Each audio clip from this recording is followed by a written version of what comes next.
आपको अपने पद, अपने सिंहासन की सौगंध, कीजिए युद्ध,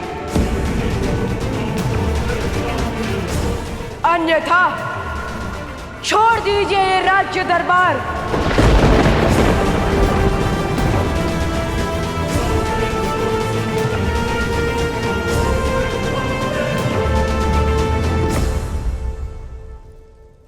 अपनी हट को युद्ध का रूप मत दीजिए कुमार। महादेव देवों के देव हैं, मैं उनके पुत्र पर वार नहीं कर सकता। वो राजा ही क्या, जो सामने खड़े शत्रु पर प्रहार न कर सके। छोड़ दीजिए राजपाट और पहन लीजिए उन अप्सराओं की चूड़ियां, उन अप्सराओं की चूड़ियां, उन अप्सराओं की चूड़ियां।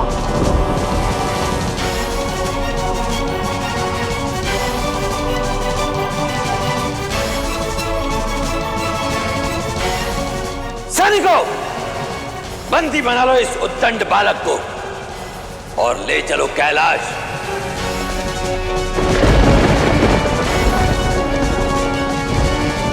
कम से कम इसका ये अभिमान, भ्रम तो टूटेगा कि ये मुझसे अधिक शक्तिशाली है।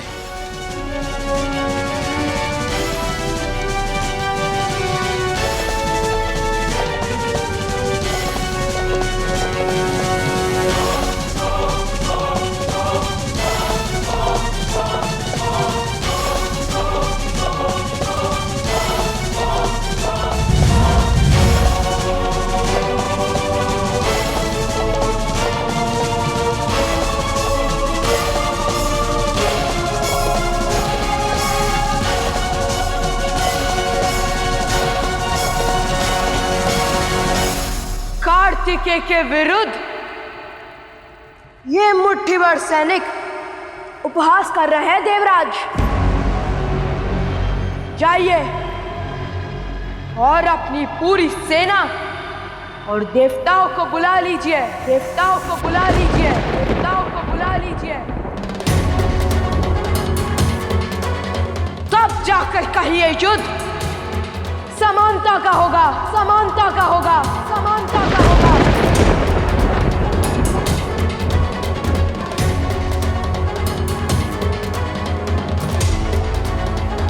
कुमार कार्तिकेय, मेरे धैर्य की परीक्षा मत लीजिए आप।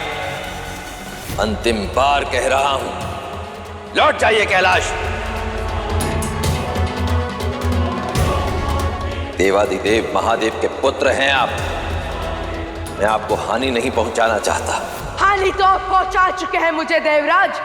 मेरी पहचान शिव पुत्र तक सीमित करके मैं एक योद्धा हूं देवराज, आपसे कुशल योद्धा।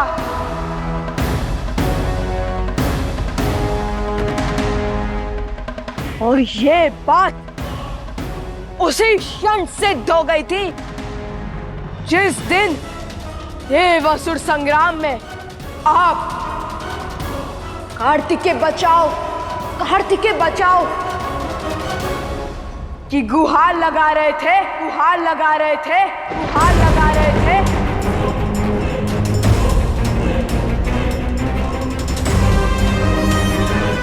स्मरण है देवराज या भूल गए?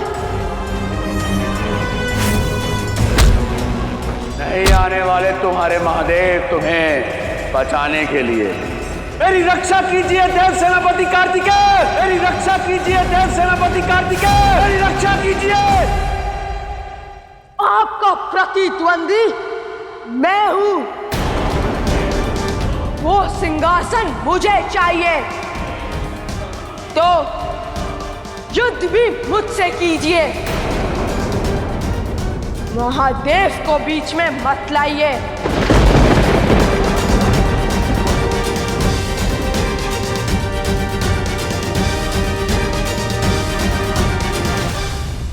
मैंने आपको समझाने के बहुत प्रयत्न कर लिए, परंतु अब जैसी आपकी इच्छा।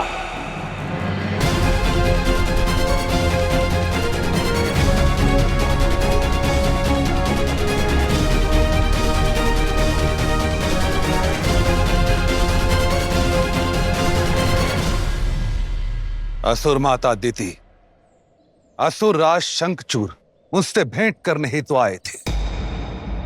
मुझे उसमें कोई रुचि नहीं। मेरी रुचि तो केवल इस गर्जन में है। ये केवल बादलों की गड़गड़ाहट नहीं है गुरुदेव, ये तो इंद्रलोक में चल रहे द्वंद्व की गर्जन है।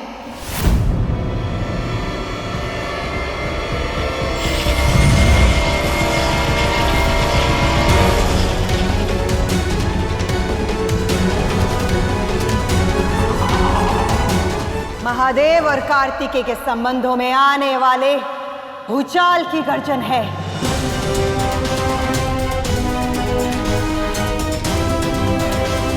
और इस उथल पुथल की सूत्रधार हूं मैं, असुर माता दिति। अब तो मुझे केवल उस क्षण की प्रतीक्षा है जब कार्तिकेय स्वर्ग लोक पर जीत उस इंद्र को वहां से निकाल फेंकेगा।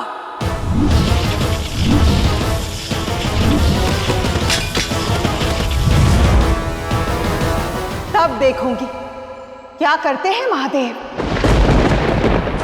तटस्थ शिव बने रहते हैं या एक विचलित पिता। नारायण नारायण, ये स्थिति तो और जटिल हो गई प्रभु। महादेव पुत्र कार्तिकेय और देवराज इंद्र में युद्ध, इसका परिणाम क्या होगा नारायण? जितनी जटिल ये परिस्थिति है उतना ही जटिल इस प्रश्न का उत्तर है देवर्षि। ये युद्ध संसार के लिए उचित उदाहरण नहीं है। क्या संदेश जाएगा लोगों के बीच कि महादेव पुत्र ने देवराज इंद्र को युद्ध के लिए ललकारा था। मुझे युद्ध के लिए ललकार के तुमने बहुत बड़ी भूल कर दी है कार्तिकेय। आक्रमण!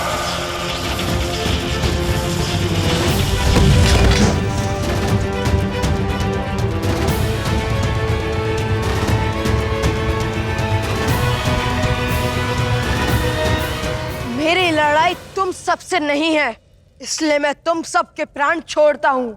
अरे मुझे तो तुम सब पे दया आती है कि तुम एक दुर्बल राजा के लिए अपने प्राणों की आहुति देने के लिए सज्ज हो।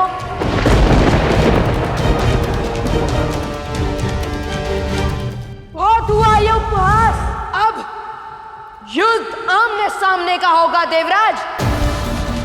फिर चाहे आपकी इच्छा हो या ना हो, ना हो, ना हो।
आइए देवराज, अब तो आपके सभी आवरण, सभी ढाल ध्वस्त हो चुके हैं ना। अब तो शस्त्र उठाएंगे ना आप? कार्तिकेय, मैं आपको अंतिम चेतावनी दे रहा हूं। मेरा आग्रह मानिए और कैलाश वापस लौट जाइए। मैं इसे एक बालक की उद्दंडता समझकर क्षमा कर दूंगा। क्षमा नहीं, अपना अधिकार मांगने आया हूं मैं।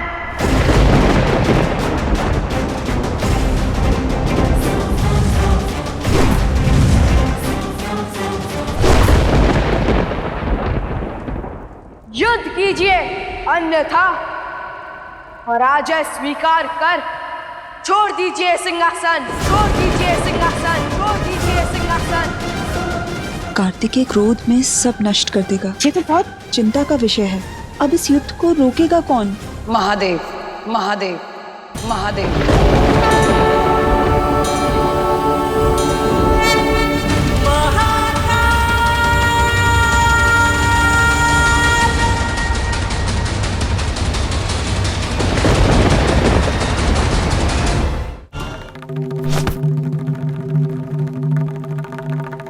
महादेव, आपकी चिंता का आभास है मुझे। बताइए महादेव, क्या समस्या है? कार्तिकेय, कार्तिकेय, कार्तिकेय, कार्तिकेय से अनर्थ होने वाला है।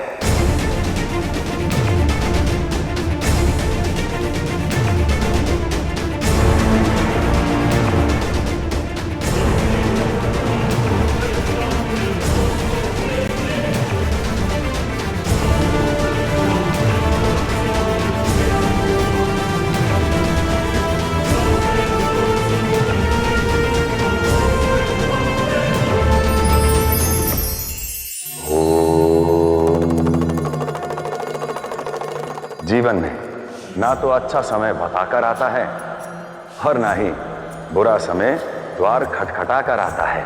इसलिए हमें सदैव किसी भी समस्या से लड़ने के लिए, उसका सामना करने के लिए सज्ज रहना चाहिए। यूं तो पीड़ा सुनने वाला एक हृदय और आंसू पोंछने वाले दो हाथ किसी पीड़ित के लिए धन या किसी भी बहुमूल्य वस्तु से अधिक मूल्यवान होते हैं।